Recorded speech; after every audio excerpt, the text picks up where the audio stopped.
Alright, here we are, back in action after a whole bunch of months of COVID isolation and craziness. Whew! On the last three of the Finger Lakes roller ski project. Today's lake is Skaneateles, which sure looks like Skaneateles when you see it on the see it written out. A lot of things have changed. I haven't been roller skiing nearly as much, so I'm going into this 38 to 40 mile roller ski with a little bit of worry. On the other hand, I have been exercising in a whole bunch of ways, doing a lot of courses and doing a lot of running and so on, so perhaps it's really not going to be all that bad. Yes, and then the other thing to consider, although there's not much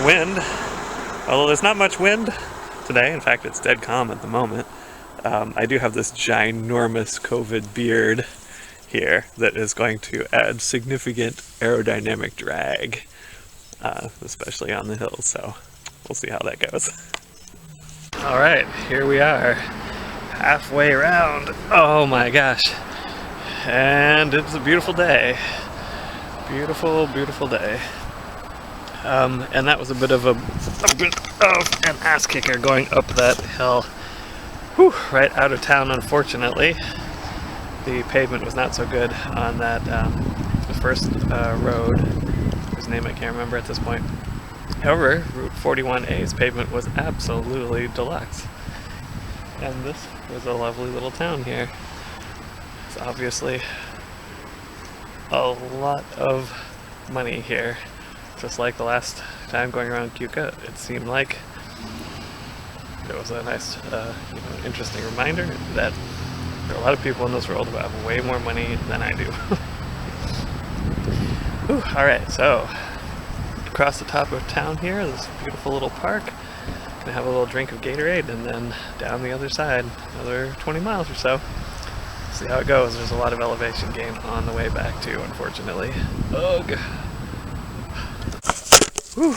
All right, another one down, 2 to go, and Skaneateles is a bit of an ass kicker, turns out.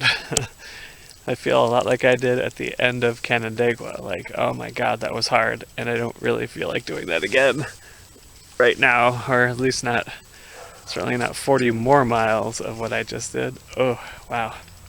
Maybe I'm just wasn't ready for it, or out of shape, or who knows what.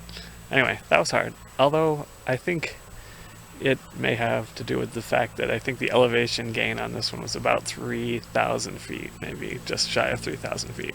Ugh.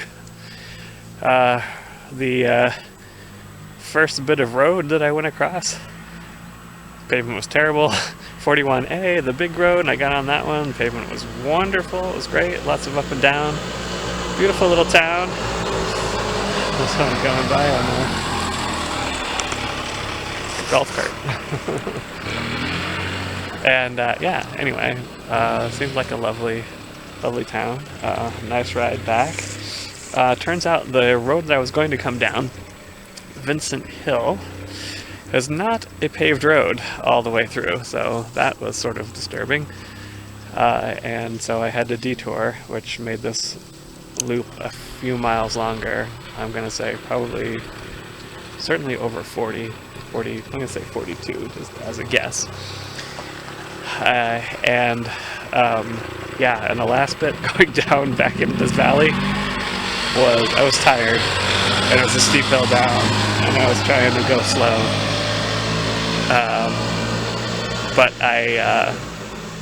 eventually it was a battle between my quadriceps just being too tired to slow myself down, and my desire to just get to the end. Anyway, I lost control about halfway down and just bombed it. Unfortunately, I did not wipe out, though it certainly was a possibility.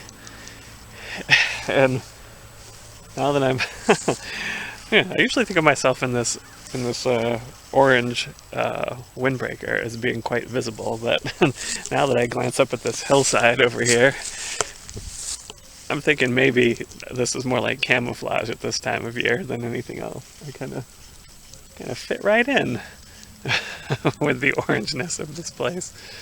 Shucks. I still got Seneca and Cayuga to do, and those are 78 and 88 miles roughly, 70 some odd and 80 some odd miles in total. And I'm gonna have to check on the elevation gain and loss, because if Cayuga is that much gain and loss, ugh, man, it seems like that's gonna be hard. Or maybe it's just gonna be over so much larger distance it won't matter. In any case, I'm tired. Time to go home. Bye bye.